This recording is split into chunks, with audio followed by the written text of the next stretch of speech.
पुस्तक का नाम नेत्र रोगों की चिकित्सा, लेखक पंडित श्रीराम शर्मा आचार्य। ऑडियो 7। आंख दुखना या उठना। आंख दुखते ही प्रारंभिक 3 दिन कुछ भी न कीजिए।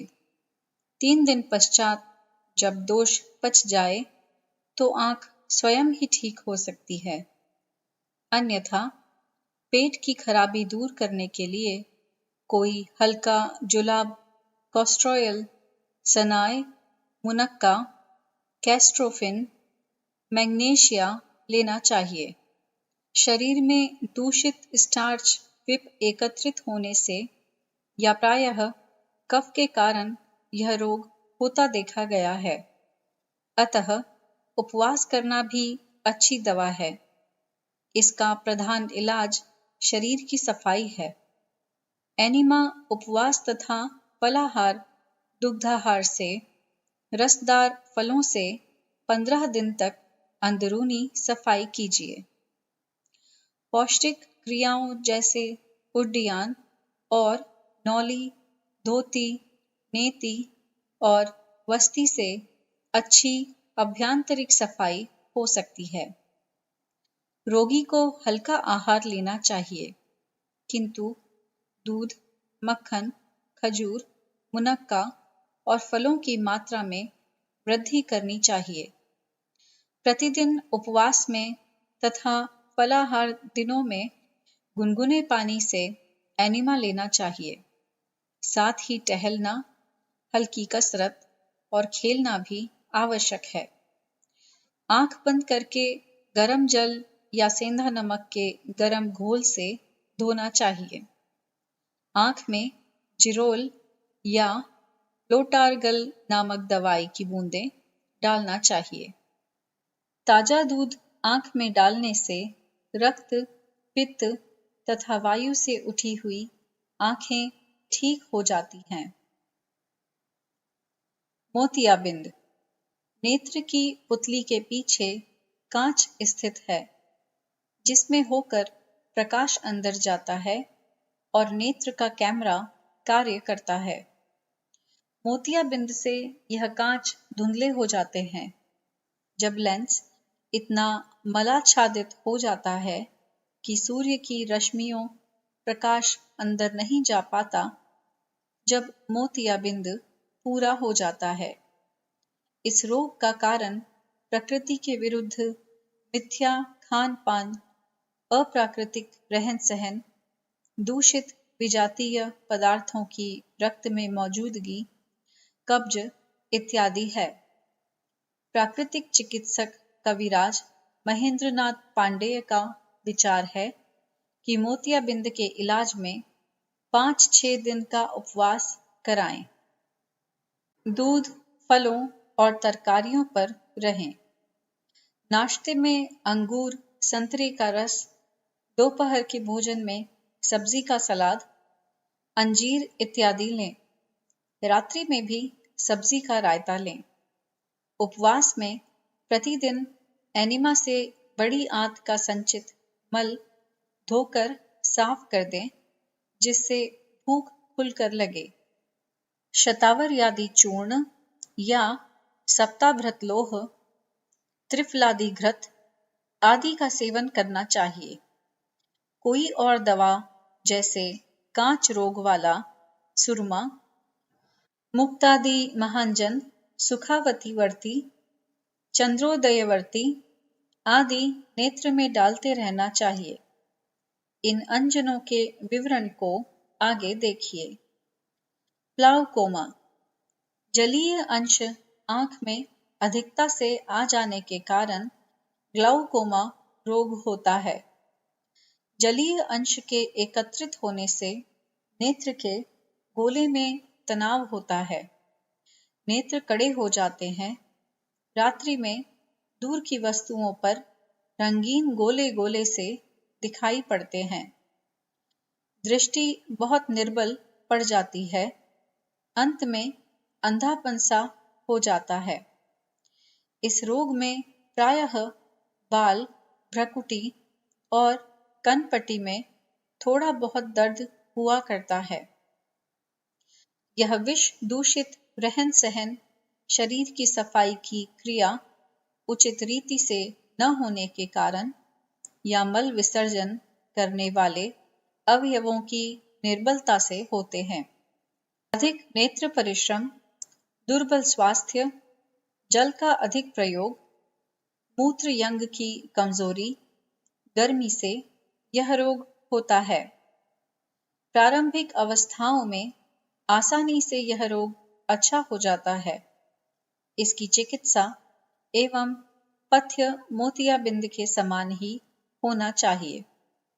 इसमें गुड़चयादि, अंजन तथा त्रिफलादि घृत का प्रयोग अच्छा होता है। आंतरिक सफाई पर रोगी को विशेष ध्यान देना चाहिए, जिससे कब्ज के कारण दूषित विजातीय मल एकत्रित न हो। दूरदृष्टि। इस रोग में रोगी दूर की चीजें तो देख सकता है, पर पास की नहीं। शारीरिक कमजोरी, कोई विशेष रोग जैसे बुखार, लकवा, जुकाम, अधिक चश्मे का प्रयोग करने से प्रायः यह रोग होता है।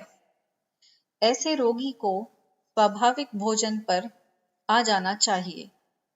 नित्य प्रातःकाल गर्दन के व्यायाम करने चाहिए और ठंडे पानी से एक दिन में कई बार छींटे देने चाहिए। क्रमशः चश्मे का प्रयोग कम करते जाना चाहिए। प्रातःकाल के सूर्य की किरणें बंद नेत्र पर डालनी चाहिए। नित्य सायंकाल आधा घंटे फॉर्मिंग करना चाहिए और फिर नेत्र व्यायाम।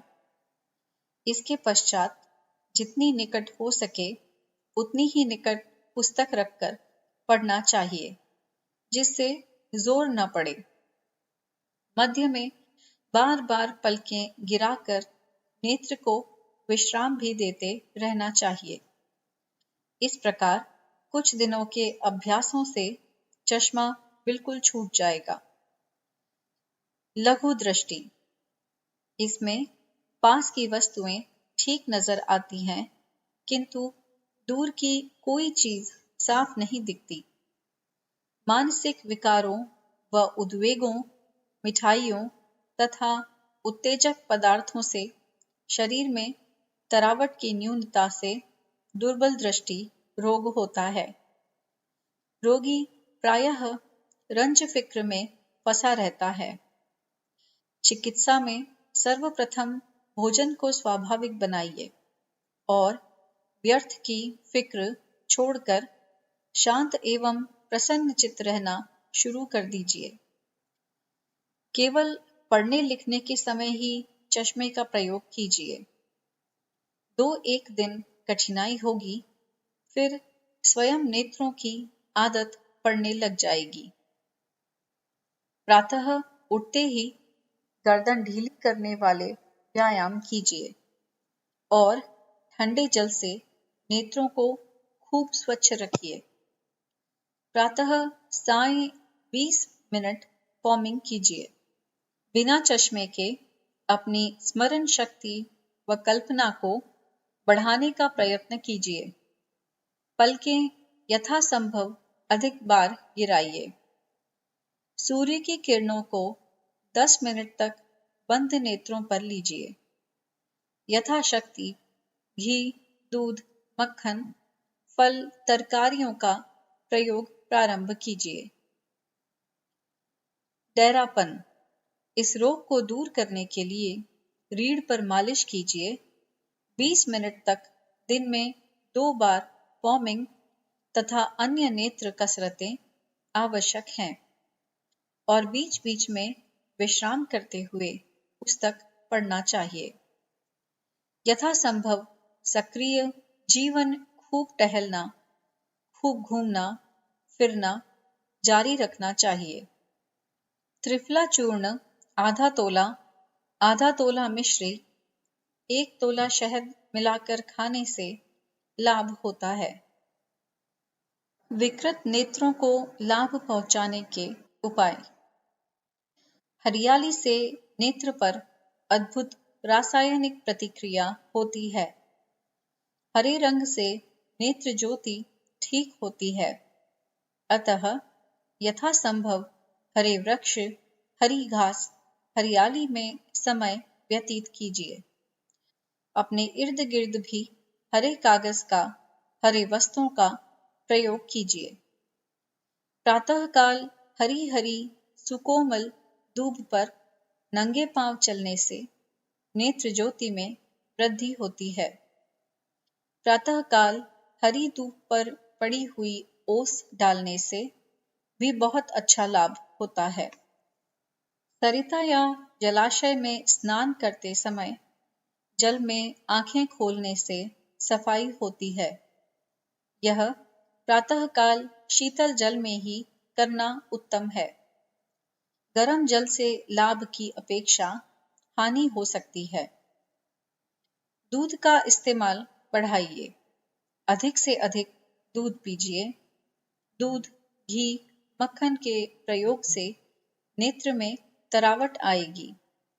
स्त्री का दूध विकृत नेत्र में डालना लाभदायक है। उत्तम घी पीना अथवा प्रयोग में लाना बहुत उत्तम है।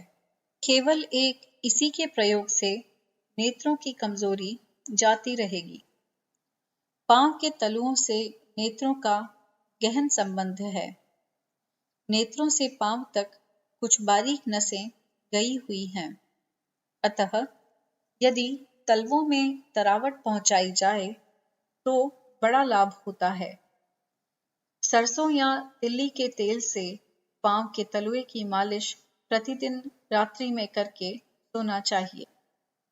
उठते ही प्रातःकाल पुनः इसी की पुनरावृत्ति करनी चाहिए।